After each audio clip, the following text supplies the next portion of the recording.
거룩한 성일입니다. 성일의 복, 안식일의 복이 늘 있으시기를 주의 이름으로 축복합니다. 자, 히브리서 9장 전체 주제는 그리스도의 희생의 완전성이라고 하는 전체 주제를 가지고 있는데요. 자, 오늘 본문의 제목은 첫 언약의 섬기는 예법이라고 하는 말씀입니다. 자, 우리가 말씀을 봉독할 때 예법, 예식이라는 말이 자, 몇 절 나오는지 한번 유념해 보시라 그랬어요. 자, 몇 절 나오나요? 1절과 6절과 또 10절 나옵니다. 이제 똑같은 단어가 3번 반복해서 사용되는데요. 그래서 이제 오늘 본문 제목은 첫 언약의 섬기는 예법이라는 말씀입니다. 1절 보십시다. 첫 언약에도 섬기는 예법과 그랬습니다. 첫 언약, 이건 이제 구약의 율법들을 이야기하죠. 우리가 구약의 율법을 첫 언약이라고 그렇게 성경은 알려주고 있습니다. 그러면 첫 언약은 구약이라면 둘째 언약은 자연스럽게 신약임을 우리가 유추할 수가 있는 거죠. 그래서 구약의 율법이 참 많습니다. 많은 율법들이 있습니다. 그리고 그 율법들은 다 하나님이 주신 것이고, 그리고 그 율법 안에는 그 율법을 따라 지켜야 될 예법이 있다고 하는 거죠. 우리가 글에도 문법이 있다고 그럽니다. 글도 막 그냥 내가 말할 수 있는다고 해서 막 쓰는 게 글이 아니라, 글도 육화 원칙에 따라서 그리고 어떻게 써야 될지, 그래도 예법을 우리가 문법이라고 이야기를 하죠. 사람과 사람 사이에도 우리가 예법이 있습니다. 이제 부모님을 대하는 말투가 다르고, 또 친구와 말하는 말투가 다르고, 또 아이들에게 말하는 말투가 다르고, 그냥 말이라고 해서, 사람이라고 해서 그냥 열린 입이라고 해서 말을 막 그렇게 해서는 안 되는 거죠. 또 어른에게 말하는 예법이 있고, 그래서 우리가 살아가는 그런 생활의 도리도 있습니다.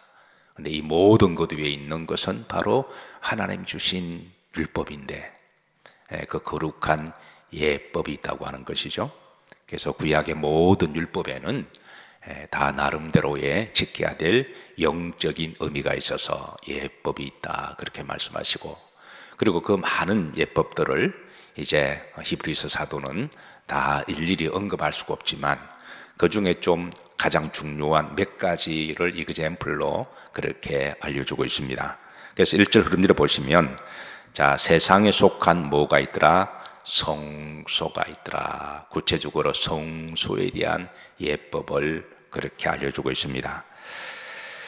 자, 2절에 보시면 그 성소에 대한 예법의 구체적인 구조는 이렇습니다. 합독합니다. 예비한 첫 장막이 있고 그 안에 등잔대와 상과 진설병이 있으니 이는 성소라 일컫고 그랬습니다. 그러니까 예비한 첫 장막은 하나님이 광야에 주셨던 그 광야 성막을 이야기를 하죠. 그래서 출애굽기 24장에 보면 하나님 성막을 주실 때에 내가 삶과 하늘에 있는 모든 식양을 따라 내게 보이노니 너는 그대로 지을지니라 그러면서, 이제 이 땅의 성막은 하나님이 설계도를 주시고 그대로 지으라고 하시고, 히브리서 8장의 말씀처럼 이 성막의 모든 구조는 하늘에 있는 것의 모형과 그림자라 그렇게 하신 거거든요. 그래서 아무리 모세가 60만 그런 사람들 중에 일 잘하는 사람도 있고, 또 헌금이 있고, 또 모든 기술이 있다고 할지라도 세상 집 건물 짓듯이 뚝딱 그렇게 지을 수는 없는 거죠. 그래서 하나님이 지으라고 하신 대로, 그래서 성전은 돈이 있다고 짓는 것도 아니고, 내가 열정이 있다고 짓는 것도 아니고, 그리고 기술이 있다고, 재주가 있다고 그렇게 지을 수 있는 건물이 아닙니다. 그것은 하나님이 허락하셔야 되고, 또 하나님의 방식으로 그렇게 지어야 함을 말씀해 주고 있는 거죠. 그래서 이 광야에 있는 첫 장막은 바로 이제 성막을 그렇게 이야기합니다. 그리고 성막 안에 등잔대와 상과 진설병이 있으니 이는 성소라 일컬고 그랬습니다. 성막은 이제 겉에 보면 이거 전체를 성막이라 그러죠. 그 안에 들어가면 성소가 있고, 또 휘장 뒤에는 지성소가 있습니다. 지금은 이제 성막 안에 있는 성소를 이야기합니다. 그래서 이 성소 안에는 이제 세 가지 거룩한 하나님의 성물이 있는데, 그게 이제 들어가면 오른쪽에는 금촛대 메노라가 있습니다. 왼쪽에는 진설병 12떡을 이제 꽂을 수 있는 진설병이 있고, 또 마저 보른편에 이제 분향단이 있습니다. 근데 이런 것들은 다 영적인 의미와 하나님이 또 그 뜻을 담아두고 계셨기 때문에 이것을 다 섬기는 예법이 있다고 하는 거죠. 제사장이 그 성소에 들어갈 때, 그리고 성소에 들어갈 때도 일반 평신도들은 들어갈 수가 없습니다. 그거는 구약에 하나님 주신 예법대로 평신도는 들어갈 수가 없어요. 오직 들어갈 수 있는 사람은 제사장만 들어가는 게 그게 예법입니다. 그래서 그 예법에 따라 제사장 들어가서 안에서 뭘 하느냐 하면 이제 메누라를 어떻게 불 관리를 하는지, 어떻게 어떤 기름을 써야 하는 건지, 또 기름의 뜻은 뭔지, 메누라의 불은 무엇을 상징하는지, 그게 다 하나님의 영적 계시와 예법이 있다고 하는 거예요. 그래서 아무 기름도 넣어서도 안 되고, 또 불을 껐다가 켰다 해서도 안 되고, 항상 불이 밝힐 수 있도록 그 예법에 따라 제사장은 이제 그 사역을 성직을 해야 되고, 그리고 떡도 그냥 아무 빵이나 누룩 있는 거나 카스테라나 그렇게 그냥 가져온 것 아무 데나 교취해서도 아니 된다라는 거예요. 누룩 없는 빵으로 그렇게 해서 어떻게 그 빵을 교체하는 것도, 그것도 예법이 있고, 그리고 제사장은 성소 안에 사역하다가 배가 고프면 또 그 빵을 먹을 수 있는 것도 하나님 허락하신 예법입니다. 그래서 그 예법에 따라 제사장이 들어갈 때 이렇게 세상에 빵이나 과자 같은 거 들어가서 먹을 수도 안 됩니다. 아무리 배가 고프다고 해서 고기 갖고 들어가서 먹을 수도 안 되고, 피크닉 간 게 아니니까 그것을 먹을 수는 있지만 하나님의 예법에 따라 먹을 수 있는 것들 그렇게 정해 놓으시고, 그리고 이제 분향단 불은 어떤 불을 쓸지, 다른 불을 그게 지피면 하나님 죽여버린다 그러셨거든요. 그 예법에 따라 그런 거예요. 그래서 그 나름대로 예법에는 다 하나님 주신 영적 계시가 있고, 또 이렇게 지켜야 될 신앙의 그런 이 도리와 자세이기 때문에 지금 그 예법을 그렇게 말씀하고 있습니다. 자, 3절입니다. 3절 다 같이 합독하십니다. 또 둘째 휘장 뒤에 있는 장막을 지승소라 일컫나니. 그러니까 첫 번째 휘장은 들어갈 때 성소가 나오고, 성소 안에 있는 또 다른 성소 휘장을 열면 그 안에는 또 성소가 있는데, 이 성소를 지성소라고 부르죠. 이 지성소 안에도 예법이 있습니다. 제사장이라고 해서 지성소에 들어가지 못합니다. 오직 대제사장만 거기에 들어갈 수 있는 것이 예법입니다. 그리고 그 안에는 뭐가 있는지, 또 그 안에 또 성물이 있는데 이 성물을 어떻게 관리해야 되는지, 또 대제사장 들어갈 때 언제 들어가고 뭘 가지고 들어가는지, 또 그것은 어떤 예법에 따라 어떤 영적 계시에 따라 그것을 해야 하는지, 이걸 대제사장이 알고 들어가야지. 제사장도 성소에 들어갈 때 알고 들어가야지. 그냥 아무것도 영적 의미도 알지 못하고 그냥 들어가는 것도 하나님 주신 예법에 벗어나는 거죠. 그러니까 우리가 왜 예배를 드려야 되고, 왜 메노라의 불을 밝혀야 되고, 이런 것들이 다 하나님 영적 계시가 있는 거죠. 율법 자체가 목적이 아니라 율법이 담고 있는 하나님의 마음을 우리가 알고, 그러니까 믿는 게 신앙생활이지. 그냥 자기 신앙에 따라, 자기 열정에 따라 교회에 왔다 갔다 한다고 해서 그건 신앙이라고 말할 수가 있는 거죠. 신앙은 내 행위나 내 마음대로 하는 게 아니라 하나님의 뜻과 하나님이 원하는 방식으로 맞춰가는 게 그게 신앙이죠. 그게 이제 예법이라고 이야기합니다. 그래서 신앙생활을 처음 할 때는 그냥 교회도 만만하게 보이고, 아무나 들어가서 아무렇게나 예배드리고, 예배드리다가 기분 나쁘면 그냥 이렇게 마음대로 행동하고, 그렇게 해도 구원받는다 생각하고, 하나님은 무조건 다 사랑하시고 용서하시고, 이제 그렇게 생각하다가 신앙이 점점 깊어지면 하나님이 얼마나 위대하시고 놀라우신지, 내가 그렇게 함부로 할 수 있는 분도 아니고, 내가 내 마음대로 투정 부리듯이 좋았다가 싫었다가 삐졌다가 이렇게 할 수 있는 분도 아니고, 그래서 그 영성과 믿음이 깊어지면 이제 세상을 온데간데 없어지고 오직 하나님이 원하시는 성도로 그렇게 하나님에 맞추어서 그렇게 주님을 닮아가기를 원하시는 거죠. 이거 다 신앙의 과정들입니다. 신앙의 과정들인데요.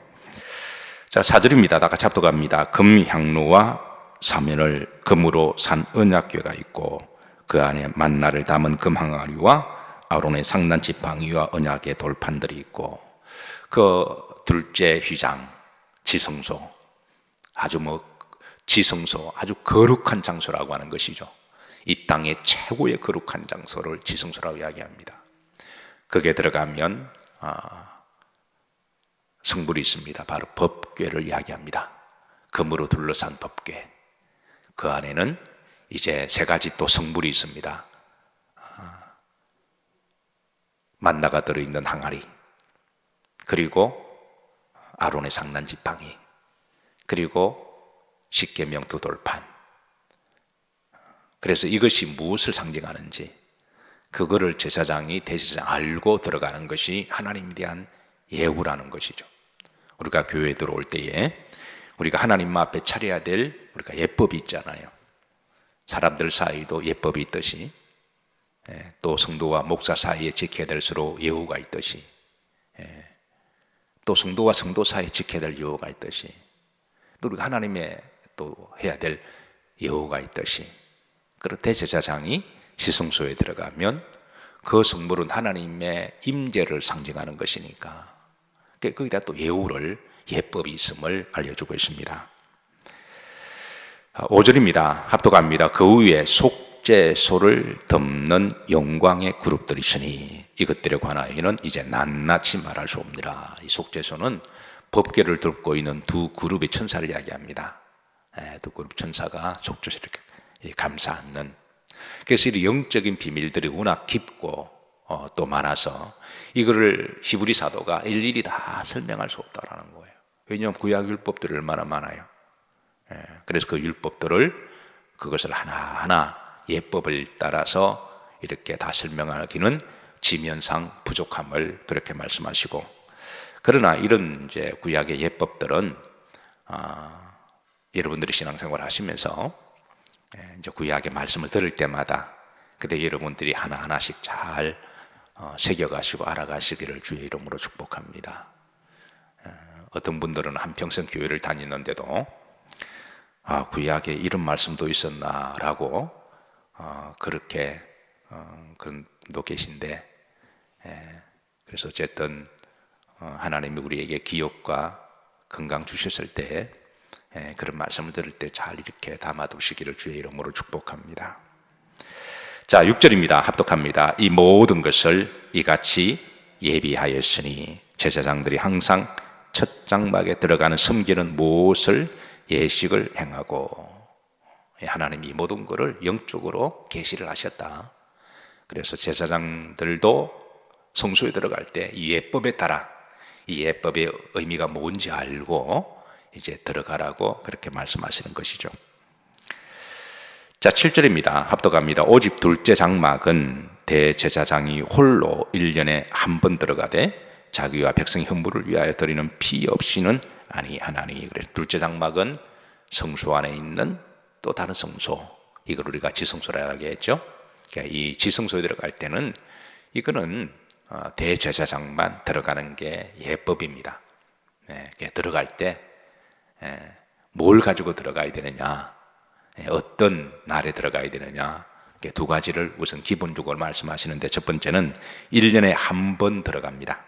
대제사장이라고 할지라도 지성소에는 그게 바로 이제 대속죄일 7월 10일을 이야기를 하거든요. 그때 대속죄일, 그러니까 1년에 한 번 모든 이스라엘과 그리고 사람들을 죄를 속하는 날로 하나님이 그 날에 예식을 주셨기 때문에 그때 들어가되, 그런데 백성의 뭐를 위하여? 헌물을 위하여. 후렴지를 보시면 뭐 없이는 아니하나니 피 없이 들어가면 또 안 됩니다. 반드시 피를 가지고 죄의 사건 사명이 있고, 그래서 죄로 죽었고 그 죽음의 증거가 피고, 피의 증거는 짐승이 죽은 피니까, 그래서 그 피를 가지고 이제 지성소에 들어가서 하나님께 속죄 제사를 드리면 하나님이 그거는 우리를 죄를 구약에 속한다고 하는 용서하신다고 하나님의 또 예식이니까 약속이시니까 하나님 그 약속을 지키는 자들은 약속대로 죄를 사해 주신다라는 겁니다. 이것이 바로 구약의 약속입니다. 자, 8절입니다. 합독합니다. 성령이 이로써 보이신 것은 첫 장막이 서 있을 동안에는 성소에 들어가는 길이 아직 나타나지 아니하는 것이라 그랬습니다. 이 말은 이 지성소의 예식이 완전하게 길이 열릴 때가 있는데 아직까지는 새로운 약속이 오시기 전까지는 그리고 새로운 약속을 개혁이라고 말합니다.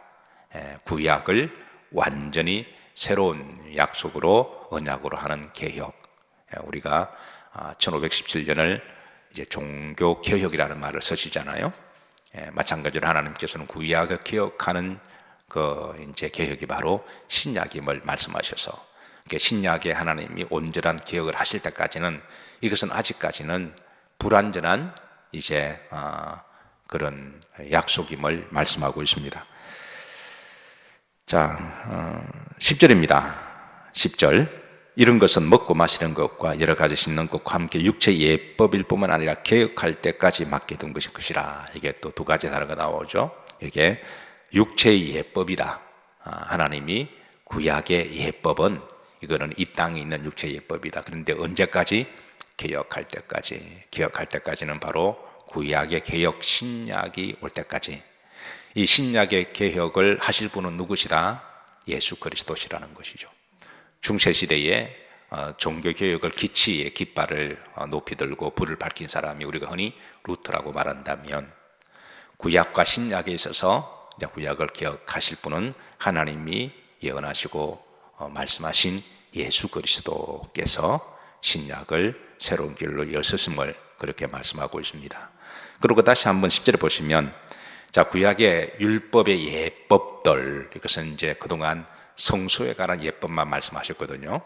그런데 구약에는 성소 말고도 많은 또 구약 율법들이 있잖아요. 그게 이제 먹고 마시는 것, 여러 가지 씻는 것. 여기에는 이제 먹는 것은 구약의 만나 사건 이야기를 해요. 출애굽기 16장에 하나님이 만나를 주셨을 때 그거는 단지 육체적으로 배불리기 위한 음식만이 아니라 그 만나가 주는 하나님의 영적 의미가 있잖아요. 그리고 만나를 거두는 예법도 있거든요. 그리고 만나를 거두었으면 어떻게 보관해야 될 예법도 있고, 이 모든 것들이 다 예법에 따라 우리가 먹는 것이고, 마시는 것은 출애굽기 17장에 반석의 물을 이야기를 하는 거죠. 단지 육체적으로 가란다고 해서 하나님 물을 주신 것이 아니라 앞으로 이 반석을 통하여 오실 나는 그 배에서 생수의 강이 흘러나게 하리라. 요한복음에 주시던 말씀처럼 이제 예수 그리스도께서 생수가 되심을 그렇게 말씀하시는 것이고, 그리고 여기에 이제 여러 가지 씻는 것은 구약의 정결법을 이야기합니다. 정결법. 그게 이제 mikve라고 하는 곳에 들어가서 어떻게 몸을 씻고, 그래서 mikve에 들어갈 때도 그냥 첨벙첨벙 들어가는 게 아니라 들어갈 때는 오른쪽으로 들어가고 왼쪽으로 나오고, 그 물은 또 아무 물이나 써서도 안 되고 흐르는 물이나 하늘에 내리는 빌, 정결한 물을 쓰고, 이 모든 이제 이 정결법, 이 정결법을 이제 아주 이제 좀 압축한 것이 바로 세례 요한의 요단강 세례 사건이고, 그리고 이것을 완전하신 분이 예수님의 세례 예식입니다. 그래서 이 모든 것들은 다 예법에 따라 이게 이루어진 것이지, 그래서 그냥 우리가 세례 받는다고 해서 그냥 그것만 있는 게 아니라 다 구약 연결된, 이런 모든 것들 예법이 바로 이제 언제까지 개혁할 때까지 하나님이 맡겨두신 것이다. 그러면 누구를 통해서 이 개혁이 시작되고 드러나고 완성될까요? 바로 예수 그리스도입니다. 이런 구약의 예법을 누구보다도 잘 알고 있는, 하나님의 마음을 잘 알고 있는 사도 바울은 골로새서 2장 16절에 이 말씀을 이렇게 우리에게 친절하게 풀어주세요. 합독합니다. 그러므로 먹고 마시는 것과 절기나 조하루나 안식일을 이유로 누구든지 너희를 비판하지 못하게 하라. 예. 구약에 먹고 마시는 것, 절기. 구약에 또 절기가 얼마나 많아요? 그리고 초하루, 월삭, 안식일, 주일. 이게 이제 이 모든 것, 이게 다 예법이 있다는 거죠. 이 모든 예법. 그런데 이 예법들은 17절에 이것들은 장래일의 뭐다? 그림자다. 구약의 모든 예법은 이거는 그림자다. 실체는 누구다? 그리스도다. 그리스도다. 예. 고린도서 3장 14절에 보면 하나님께서는 구약을 주셨을 때에 오늘까지라도 구약을 읽을 때에 그 무엇이 벗겨지지 아니하고 있으니? 수건이. 구약을 하나님 주셨는데 이 구약은 수건을 덮어 놓으셨다는 거예요. 구약의 많은 예법들은 참으로 까다롭습니다. 그리고 이걸 지키는데 굉장히 세밀합니다. 그리고 가장 까다롭고 세밀하고 복잡해서, 그래서 이 예법을 다 아는 사람도 사실은 쉽지가 않아요. 그래서 구약의 예법은 마치 수건을 이렇게 덮여 있어서 수건 위로 아무리 보면 글자가 보이는 것 같기도 하고 안 보이는 것 같기도 하고, 그래서 그랬는데 이 수건이 이렇게 싹 벗겨질 때가 있다는 거죠. 그래서 그것은 누구에게로 돌아가면 수건이 벗겨진다? 예수 그리스도에게 돌아가면 구약의 그 복잡하고 많은 예법들이 하나하나 풀린다는 거예요. 그래서 그림대로 보시면 그 수건은 누구 안에서 없어질 것이라? 그리스도 안에서 없어질 것이라. 오늘까지 모세액을 읽을 때에 그 수건이 마음을 덮었도다. 그러나 언제든 주께로 돌아가면 그 수건이 말이라 벗겨지리라. 그래서 이제 이 수건이 벗겨지려면 구약도 알아야 됩니다. 그리고 예수 그리스도도 알아야 됩니다.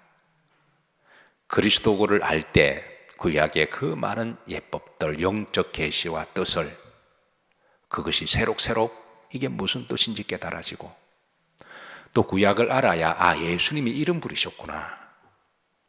구약을 모르고 예수님만 알아도 구원받는다 하는 분들은 그 신앙이 너무나 얕아요.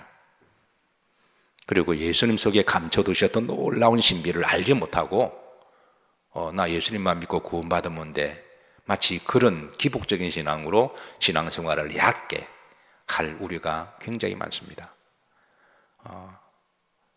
우리 성경이 신약만 필요하다면 하나님 구약은 왜 주셨겠어요? 신약은 다 구약에서 나온 거니까. 구약을 알아야 신약의 계시의 풍성함이 풀리게 되고, 또 하나님의 그 예법에 감춰두셨던 영적 의미를 우리 알고, 그것을 완성하신 분이 예수님 안에 다 녹아져 있으니까.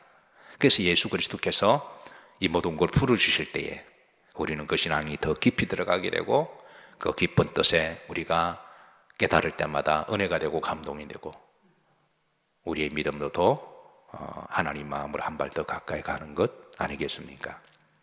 앞으로 여러분 구약을 읽으실 때마다 이런 구약의 예법에 따라 좀 유념하셔서 잘 보시고, 그리스도 안에서 이 모든 답을 얻으시고, 여러분의 그 믿음이 하나님 마음을 알아가고, 또 그리고 더 깊어지고 더 은혜가 있으시기를 주의 이름으로 축복합니다.